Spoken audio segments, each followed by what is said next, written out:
Nous vivons avec les gens, nous sommes dans une société, dans une famille, dans une communauté, mais il y a certaines choses que nous devons apprendre à appliquer pour que cela aussi puisse nous aider. Dans cette vidéo, je vais vous parler de 14 règles sociales qui peuvent nous aider. À tout de suite. Bienvenue à tous, mon nom est Bélia, je suis maman Bélia, je suis mère, je suis épouse, je suis entrepreneur. Si et seulement si tu es nouvelle ou nouveau, tu es le bienvenu. Ce n'est pas par hasard que tu es tombé sur cette vidéo. Je parle de vie de couple dans cette chaîne, je donne des conseils pour hommes ou comme femmes, des conseils en tant que femme, des conseils en tant que maman, en tant que grande sœur, en tant qu'immigrante aux États-Unis, Canada que j'ai fait. Je partage des conseils de vie sociale, je partage des idées de business parce que je suis entrepreneur. Si et seulement si c'est ta première fois, je vais te demander après cette vidéo, si tu trouves que cette vidéo est importante pour toi ou intéressante pour toi, ou cela t'a apporté quelque chose de positif, je veux te demander de faire partie de notre famille en t'abonnant sur la chaîne, en aimant les vidéos et de partager abondamment s'il vous plaît pour aider ou soutenir la chaîne. Et on top of that, je veux vouloir que vous puissiez me laisser des commentaires en bas pour me dire qu'est-ce que vous en pensez. Mon décor, je suis dans mon bureau, je viens de donner cours dans mon académie. Dans mon académie, j'aide les gens à démarrer leur business en ligne. Je mettrai le lien de mon académie en bas de la vidéo. Si vous êtes intéressé, c'est 45 $ le mois et à 497 l'année. Aujourd'hui, je vais vous parler de 14 règles sociales qui pourront nous aider. Je vais aller directement sur le sujet. Première règle, si tu appelles une personne 2 fois et que la personne ne te rappelle pas, ou la personne ne décroche pas, la personne ne te rappelle pas après une journée ou 2, n'appelle plus. Oui, beaucoup cela nous arrive, que ce soit parfois avec des amis aussi, ta meilleure copine, ton meilleur pote ou quelque chose comme ça, tu te dis que c'est ta meilleure amie ou ta cousine ou un copain, quelqu'un qui te drague, tu l'appelles 1 fois, 2 fois, oui, aussitôt la personne peut être occupée, mais c'est sûr et certain que la personne va voir les appels en absence, même si la personne ne te répond pas le même jour ou aussitôt, peut-être que la personne est occupée, mais après 2, 3, 4, 5, 6 jours, la personne ne t'appelle pas, ne rappelle pas. C'est sûr que la personne a vu cet appel-là et ne veut pas t'appeler. 2 fois, on aime forcer les choses, cela doit te montrer un signe de manque de considération. Beaucoup de copines, 2 fois des amis, ils sont là ou elles sont là quand toi tu as quelque chose, mais 2 fois quand tu n'as rien, ça te donne le dos, c'est toi qui les suis, tu les appelles. 2 fois il y a des gens qui peuvent décrocher ton appel comme ça, te dire il me dérange, elle me dérange, laisse. Tu appelles 2 fois la personne et que la personne ne te rappelle pas après une journée, 2, 3 jours, n'appelle plus, laisse tomber, passe à autre chose. Ou attends jusqu'à ce que cette personne-là puisse t'appeler et te donner ses raisons. Deuxième règle que je veux dire aujourd'hui, payer les dettes avant que la personne puisse vous demander cela. Oui, beaucoup d'entre nous, on prend les trucs des gens, mais pour payer, on n'aime pas payer de dettes. Ou on attend que la personne puisse venir 2 fois demander, et quand elle vient demander, 2 fois on la chamaille encore, je suis pas comme ça, je suis comme ça, je suis pas prête, j'ai pas d'argent, tout. Payez les dettes même avant que la personne puisse vous demander sa dette. Cela crée une confiance que demain après demain, quand tu viendras encore demander quelque chose, la personne aura la facilité de te donner cette chose-là parce que tu as su gagner sa confiance. Payez les dettes avant que les gens puissent vous demander cela. Troisième règle, il n'est pas poli de commenter le poids de quelqu'un. Oui, beaucoup d'entre nous, surtout nous les francophones, c'est les anglophones qui ont un peu cette habitude-là, ils ne commentent pas sur le poids des autres. Mais nous les francophones, souvent, ça arrive même moi, souvent, il y a des gens qui me disent « Ah, Béla, tu as grossi, tu as grossi ». Ce n'est pas poli. Ce n'est pas poli de dire à une personne « Ah, tu as tellement pris du poids, tu as tellement gros, tu as tellement maigri ». Ce n'est pas bien de commenter sur le poids d'une personne. Tu sais pas ce que la personne est en train de traverser. Ou la personne a tellement grossi, quand tu viens lui dire ça parfois dans ce sens-là, ça va détruire sa confiance. Ou tu ne sais pas comment la personne est en train de struggle. La personne est en train de struggle, de diminuer le poids, en train de faire certaines choses, de diminuer le poids, mais la personne n'arrive pas. Tu sais pas déjà ce que la personne va avec dans sa tête. Et quand toi tu viens encore le dire, ce n'est pas poli. Ou une personne qui est en train de beaucoup maigrir, tu sais pas ce qui l'a fait maigrir ou le fait maigrir. Ça peut être des stress, des problèmes, la santé, quelque chose qui le dérange. Et toi tu viens encore commenter sur son poids. Ce n'est pas poli de commenter sur le poids d'une personne. 4e règle dont je veux dire aujourd'hui, quand on vous invite au restaurant, ne prenez pas le plat le plus cher dans le menu. Des fois, quelqu'un t'invite ou on te date, comme on dit, on te date, on t'invite quelque part, un gars qui te drague t'invite quelque part, dans un restaurant, quelque chose comme ça, vous vous asseyez et tu es la première personne à chercher le plat le plus cher du menu et tu le commandes. Non. Quand on vous invite au restaurant, ce n'est pas poli, ce n'est pas bien de prendre le repas le plus cher sur le menu.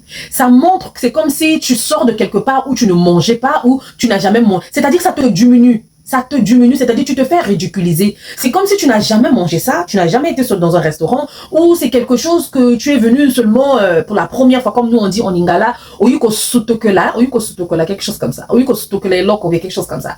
C'est-à-dire c'est comme si tu n'as jamais vu ça et tu tombes sur ça, waouh, laisse que j'en profite. Non. Deux fois, même si on est pauvre, on n'a jamais eu ça ou quoi que ce soit, on doit garder notre dignité.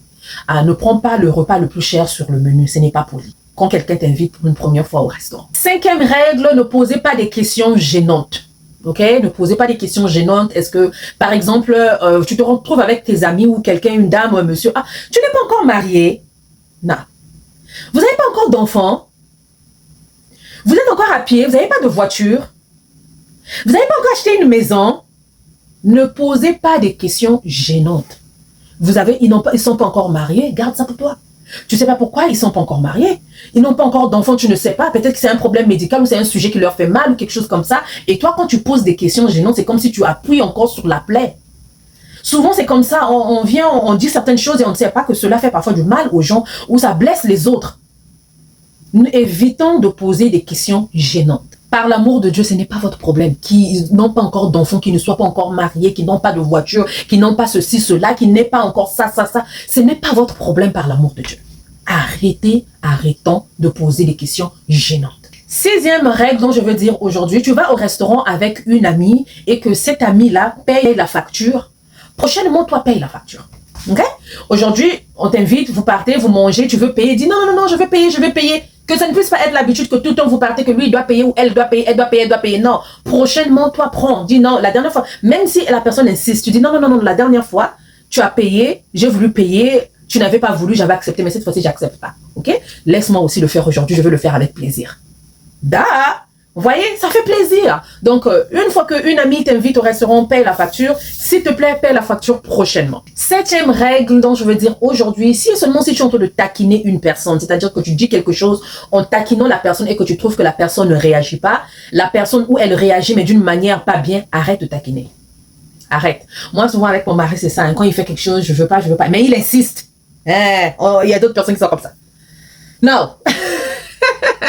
Quand quelqu'un, tu le taquines, tu sens que sa réaction n'est pas positive par rapport à la manière que tu te le fais. S'il te plaît, arrête et ne le refais plus. Ne le refais plus. Comprends que la personne n'a pas aimé.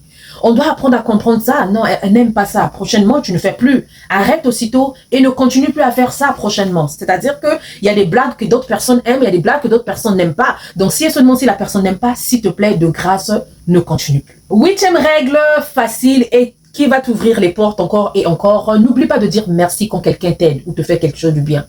Hein, même dans ton couple, ton mari t'emmène un verre d'eau, dis merci chérie, merci mon amour.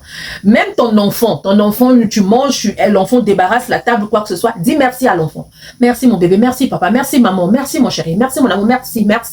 Cela est très bien parce que beaucoup d'entre nous, on se dit parce que je suis grand frère, je ne peux pas dire merci, parce que je suis papa, je ne peux pas dire merci, parce que je suis le mari, je ne peux pas dire merci. Non, dites merci quand quelqu'un vous fait quelque chose de bien. Neuvième règle dont je veux dire ici, très facile, féliciter en public et critiquer en privé. Beaucoup d'entre nous aujourd'hui, c'est ce que je commence à remarquer, ça fait vraiment parfois aussi pitié. Beaucoup d'entre nous, on vient faire des remarques aux gens, surtout dans les milieux publics.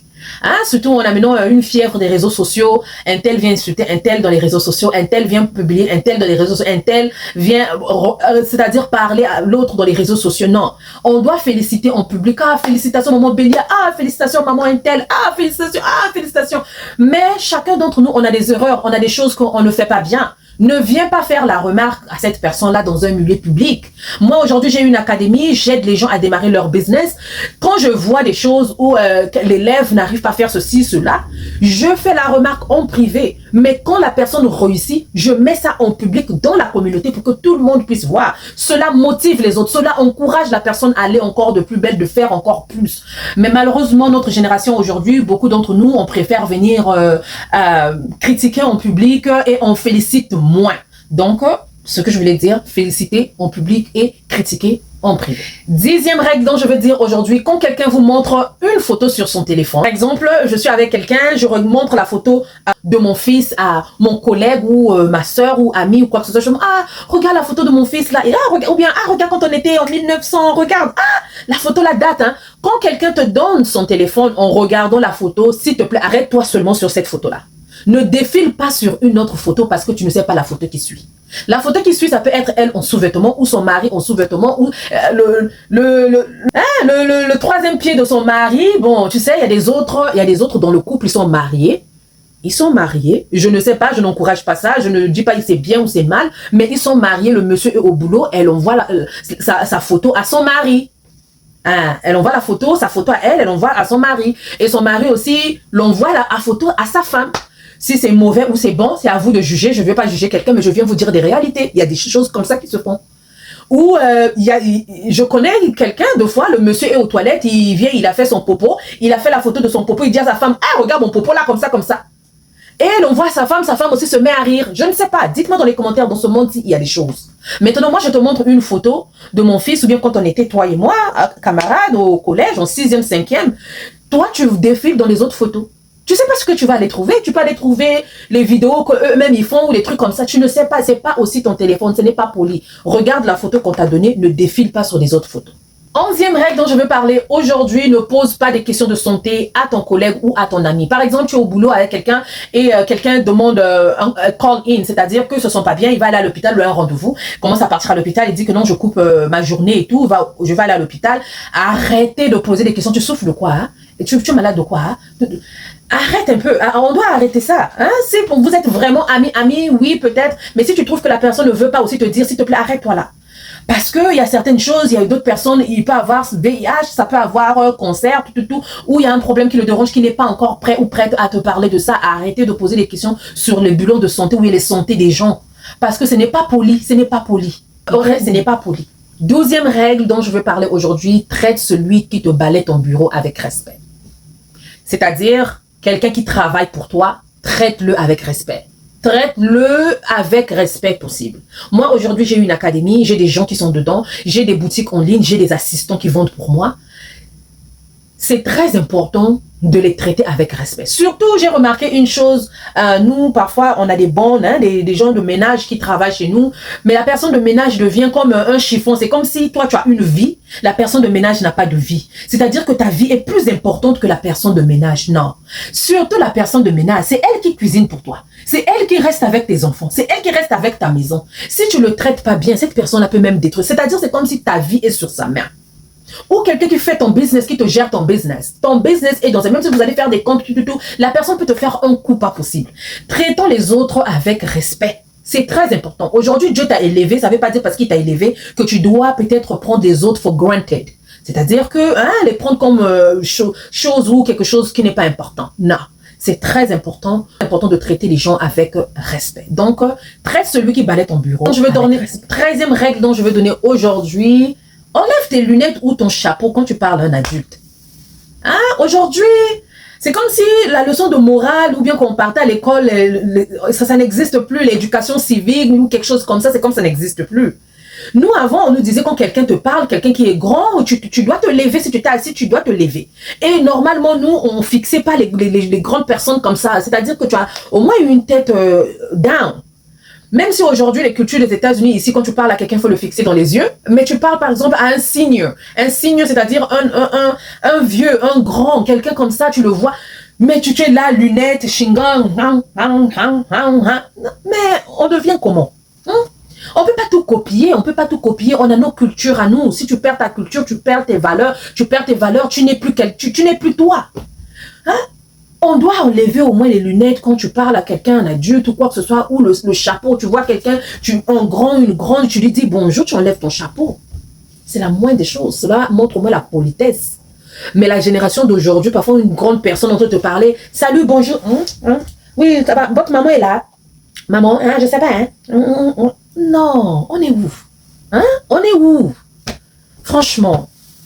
Qu'on puisse continuer à inculquer nos enfants ou quoi, qu'on change un peu, si on a dérouté un peu, qu'on revienne un peu sur la ligne. Ce n'est pas poli, ce n'est pas poli. Demain, toi aussi, tu seras grand, vieux ou quoi que ce soit, ou tu as aussi des petits frères ou des petites soeurs. Si maintenant ton petit frère, ta petite soeur te fait ça, comment tu vas te sentir? 14e règle sociale dont je veux vous dire aujourd'hui, c'est de vous abonner. Ah ben oui, quand même, Abonnez-vous sur ma chaîne, la famille. Abonnez-vous sur ma chaîne, partagez la vidéo, aimez la vidéo. Cela montrera aussi le respect pour ma chaîne et le respect à moi aussi qui prend mon temps de m'asseoir, vous donner des conseils. édite les vidéos, hein, couper les vidéos, faire ceci, arranger, ça prend du temps, ça prend de l'énergie, ça prend au moins certaines choses. Donc, pour montrer au moins le respect pour la chaîne ou m'apprécier dans ce que je fais, s'il vous plaît, abonnez-vous, likez, partagez la vidéo abondamment, s'il vous plaît. Partagez, cela va me donner encore plus de courage de venir vous parler. Toi qui veux démarrer un business, tu vas apprendre comment acheter la marchandise dans Alibaba, comment reconnaître les bons fournisseurs, comment calculer le prix unitaire et le prix de vente. Tu ne sais pas tout ça. Tu veux démarrer un business, tu veux avoir des informations, tu veux apprendre comment ouvrir ta chaîne sur YouTube, tu veux apprendre comment ouvrir ta boutique en ligne dans Shopify, dans Etsy. Dans Beliakin Academy, je vous montre tout ça. Je vous montre comment créer les e-books, les livres électroniques, les produits digitaux, comment faire les savons, les gommages, les lotions, comment acheter votre marchandise dans Alibaba, comment retrouver les bons fournisseurs, comment tu peux démarrer un business même avec $200, 200 €. Tu achètes ta petite marchandise et tu commences à vendre. Comment tu vas venir faire la publicité de tes produits. Si tu m'as pas encore suivi sur TikTok, dans TikTok aussi c'est Beliakin, dans Facebook c'est Beliakin. J'ai une autre chaîne que je partage les nourritures, les recettes, c'est Cooking with Belia, ok? Si vous êtes intéressé, suivez-moi dans toutes ces pages-là, Instagram, Beliakin, TikTok, Beliakin, Facebook, Beliakin, dans YouTube, Beliakin. Et mon deuxième truc de YouTube, c'est Cooking with Belia. Tu veux rejoindre mon académie, c'est à $45 le mois et à 497 l'année. Je vais mettre le lien dans la description et je crois dans un commentaire si je n'oublie pas. S'il vous plaît, encouragez-moi. Partagez la vidéo, abonnez-vous massivement et activez la cloche de notification afin que quand je veux poster une vidéo, vous serez informé. J'ai pris l'habitude aussi de reposter les lives que je fais dans TikTok. Si cela vous intéresse, rentrez dans ma chaîne. Il y a plus de 200, 300 et quelques vidéos. Regardez, prenez conseil et que Dieu nous bénisse. Nous allons nous retrouver dans une autre vidéo par la grâce de Dieu. Dites-moi dans les commentaires qu'est-ce que vous en pensez. Bisous. Bye bye.